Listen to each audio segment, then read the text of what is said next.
Hi friends, இன்றைக்கி நம்ம வந்து காரச்சோறு பண்ணலாம். ஏன்னா இதுக்கு நான் 1 கப் கடலை மாவு எடுத்திருக்கேன், 1/2 கப் அரிசி மாவு. உங்களுக்கு எவ்வளோ தேவையோ அவ்வளோ எடுத்துக்கலாம். நீங்கள் இந்த குவான்டிட்டி 2 கப் எடுத்திங்கன்னா 1 கப் அரிசி மாவு அந்த மாதிரி எடுத்துக்கலாம். நீங்கள் இப்போ 1/4 கப் வந்து நான் பொட்டுக்கடலை மாவு எடுத்திருக்கேன். இப்போ சால்ட்டு போட்டு கொஞ்சம் மிளகாத்தூள், காரம் இல்லாமல் கூட நீங்கள் பண்ணலாம். காரம் போட்டால் இன்னும் கொஞ்சம் நல்லாயிருக்கும் நம்மளுக்கு. மிளகாத்தூள் போட்டிருக்கேன் நான்.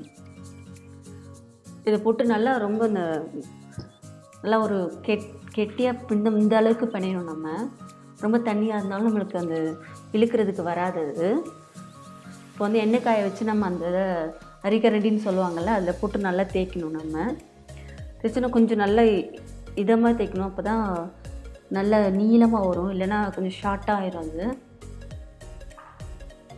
எண்ணெய் நல்லா ஃப்ரை பண்ணி எடுத்துடலாம். நம்ம இதை வந்து நம்ம ஈஸியாக பண்ணிடலாம். இது நீங்கள் வந்து குவான்டிட்டி உங்களுக்கு ஏற்ற மாதிரி வச்சுக்கலாம். 1 கப் போட்டிருக்கேன். இப்போ 2 கப் போட்டிங்கன்னா நீங்கள் 2 கப் கடலை மாவுனா 1 கப் அரிசி மாவு, 1 கப் 3/4 கப்பு பொட்டுக்கடலை மாவு எடுத்துக்கலாம். நீங்கள் உங்களுக்கு எவ்வளோ தேவையோ எடுத்துக்கலாம்.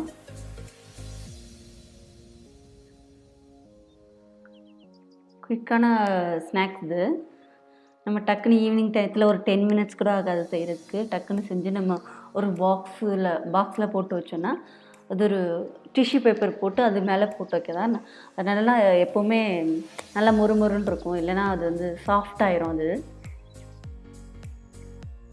இல்லைனா அலுமினியம் ஃபாயில் அது மாதிரி போட்டு நீங்கள் பிளாஸ்டிக் கவர் இது கூட இருந்தால் கூட பரவாயில்ல, அதில் போட்டு வச்சா தான் ஒரு 1-2 வீக்ஸ் கூட நம்மளுக்கு ஒன்றும் ஆகாது. நல்லாயிருக்கும் சாஃப்டாகவே. இந்த மாதிரி குவான்டிட்டியில் செஞ்சு பாருங்கள், எப்படி இருக்குன்னு சொல்லுங்கள். நல்லாயிருக்கும். அது அப்புறம் குழந்தைங்களுக்கும் ரொம்ப பிடிக்கும். அது ஓகே, பாய்.